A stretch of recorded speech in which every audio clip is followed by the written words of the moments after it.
melakukan pemeriksaan EKG, baiknya kita melakukan persiapan alat dan pasien terlebih dahulu.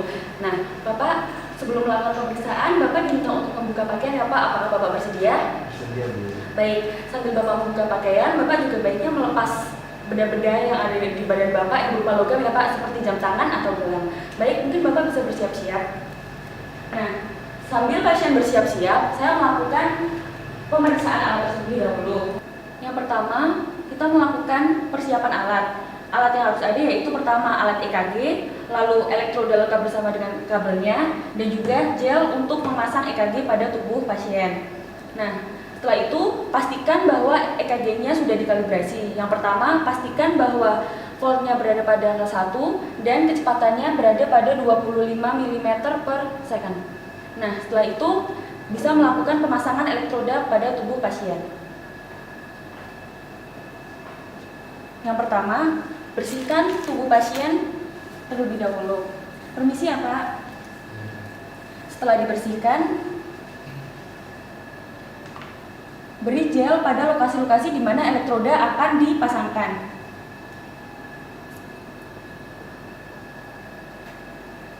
Permisi ya Pak. Baik, Bu.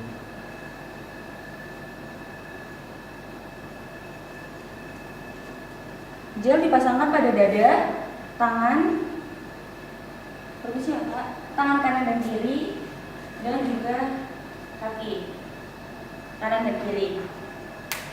Setelah itu melakukan pemasangan elektroda. Baik, pada dada dipasang elektroda V1 hingga V6. V1 yaitu yang berwarna merah dipasangkan pada linea sternalis kanan SIC 4. Untuk menemukan SIC 4 kita bisa menggunakan angulus sternalis untuk sebagai patokan. Nah, di samping angulus sternalis terdapat SIC 2. Lalu kita urutkan hingga 2 SIC di bawahnya. Nah, di sini lokasi SIC keempat. Permisi ya Pak. Nah, setelah dipasangkan kita memasang V2. V2 yaitu yang berwarna kuning. Kita pasangkan di SIC 4 linea sternalis kiri. Permisi ya Pak. Setelah V2 kita langsung memasang V4. Nah, mengapa V3 dilewatin? Karena V3 itu terletak di antara pertengahan antara V2 dan V4, sehingga akan lebih mudah apabila kita memasang V4 terlebih dahulu. Untuk V4 dipasang di linea mid clavicular kiri SIC 5. Nah, setelah itu kita memasang V3 yang terletak di tengah-tengah antara V2 dan V4.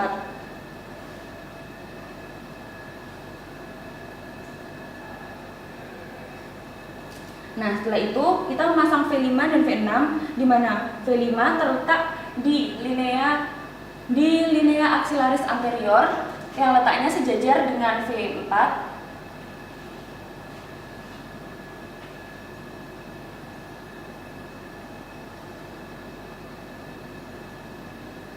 Dan V6 terletak di linea mid axillaris yang letaknya juga sejajar dengan V5 dan V4.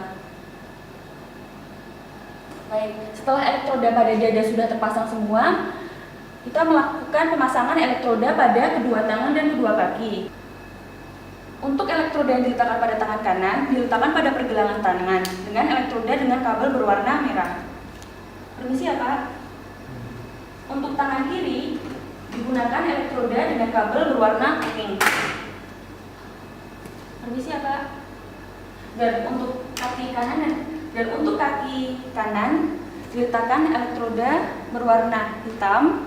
Dan untuk kaki kiri menggunakan elektroda dengan warna hijau. Nah, pastikan semua elektroda sudah terpasang dengan benar. Apabila sudah, kita bisa melakukan pengukuran dengan elektrokardiogram.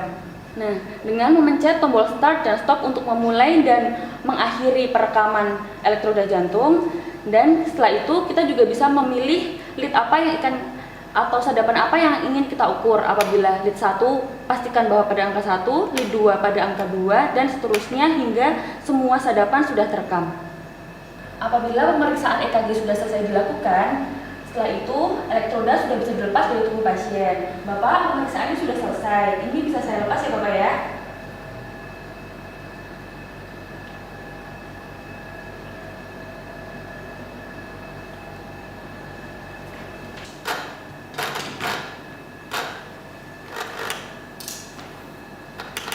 Baik, apabila semua elektroda sudah terlepas, bersihkan badan pasien. Permisi ya Pak, saya bersihkan dulu ya Pak.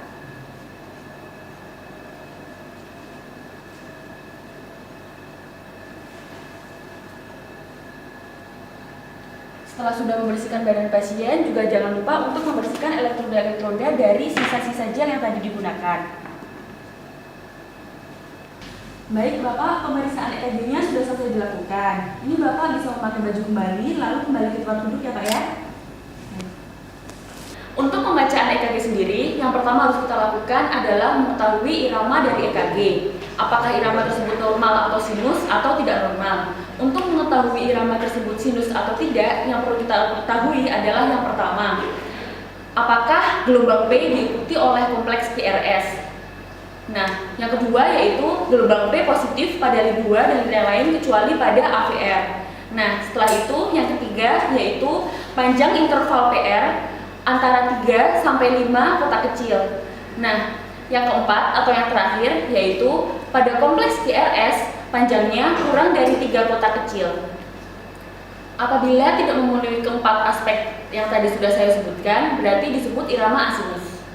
Setelah melakukan pengukuran terhadap irama dari EKG, kita melakukan pengukuran terhadap frekuensi dari denyut jantung.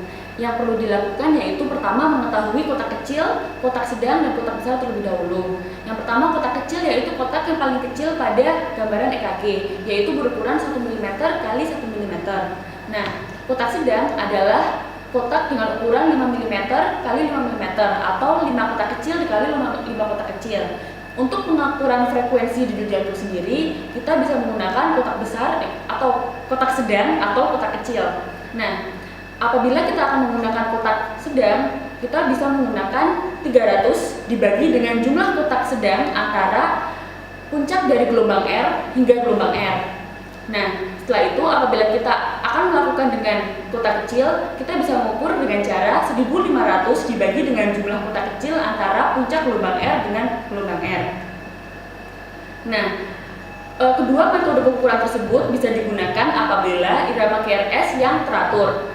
Apabila irama QRS-nya tidak teratur, kita bisa menggunakan metode lain untuk mengukur frekuensi dari denyut jantung. Yang bisa dilakukan yaitu dengan cara memanjangkan strip EKG pada lid 2 hingga 6 detik. Setelah itu, hitung jumlah kompleks QRS yang ada lalu dikalikan dengan 10. Frekuensi denyut jantung yang normal yaitu antara 60 hingga 100 kali per menit. Setelah melakukan pengukuran terhadap frekuensi jantung, kita melakukan penilaian terhadap aksis jantung. Pengukuran terhadap aksis jantung ini bisa dilakukan dengan melihat lid 1 dan AVF. Yang dilihat yaitu kompleks QRS. Apabila kompleks QRS pada lid 1 dan AVF positif, itu menandakan aksis jantung normal. Namun, terdapat juga aksis jantung yang tidak normal. Apabila lid 1 positif dan AVF negatif, kita harus melihat lid 2. Apabila lid 2 negatif, itu mengindikasikan adanya left axis deviation.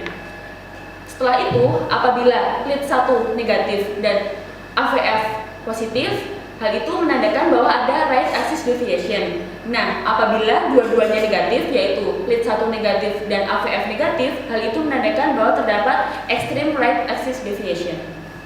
Setelah itu, kita bisa melakukan penilaian terhadap tiap-tiap gelombang yang terdapat pada EKG. Yang pertama kita lakukan yaitu melakukan penilaian terhadap gelombang P. Gelombang P adalah gelombang yang mengindikasikan adanya kontraksi dari atrium. Yang pertama kita harus mengetahui panjang dan lebar dari gelombang P. Gelombang P dikatakan normal apabila panjang dan lebarnya tidak lebih dari 3 kotak kecil. Nah, namun gelombang P juga bisa mengindikasikan hal yang tidak normal. Apabila gelombang P lebih dari 2,5 mV atau lebih dari 3 kotak kecil atau sangat tinggi, itu mengindikasikan bahwa terdapat P pulmonal. Namun apabila gelombang P lebih dari 3 kotak kecil dan berbentuk seperti huruf M, itu mengindikasikan P mitral. Setelah itu kita melakukan penilaian terhadap kompleks QRS. Yang pertama, kita harus mengetahui durasi dari kompleks QRS tersebut. Normalnya, durasi dari kompleks QRS kurang dari 3 kotak kecil. Setelah mengetahui durasi dari gelombang QRS, kita harus mengetahui zona transisi. Nah, zona transisi ini kita bisa mengetahui dari V3 dan V4, di mana normalnya tinggi gelombang R dan S itu sama. Normalnya gelombang R pada V1 hingga V6 itu dari semakin rendah ke makin tinggi, sehingga gelombang R paling tinggi yaitu terletak pada V6. Sedangkan berkebalikan dengan gelombang S. Gelombang S paling dalam pada V1 dan paling dangkal pada V6. Setelah melakukan penilaian terhadap kompleks QRS, kita melakukan penilaian terhadap segmen ST. Normalnya, segmen ST adalah isoelektris. Namun, dapat terjadi proses patologi di mana menyebabkan ST elevasi atau segmen ST lebih tinggi daripada garis isoelektris. Hal ini menandakan adanya myocard infarct. Selain itu, segmen ST juga bisa mengalami penurunan atau disebut ST depresi, di mana hal ini mengindikasikan terdapat adanya iskemi. Dari hasil tersebut, kita harus pastikan juga di mana lokasinya, apakah pada lead 1, lead 2, lead 3, atau V1, dan seterusnya. Nah, di situ dapat mengindikasikan otot jantung mana yang mengalami iskemik atau infark miokard. Setelah itu, yang terakhir, kita melakukan penilaian terhadap gelombang T. Gelombang T normalnya defleksi positif. Apabila terjadi T inverted, itu dapat dicurigai adanya myocard infarct, kecuali pada V1, AVR, dan lead 3. Setelah selesai menganalisis semua gelombang dari gelombang P hingga gelombang T, kita dapat menyimpulkan kondisi patologis apa yang terjadi pada pasien, apakah normal atau tidak. Apabila terdapat abnormalitas, baiknya kita merujuk kepada dokter yang lebih kompeten.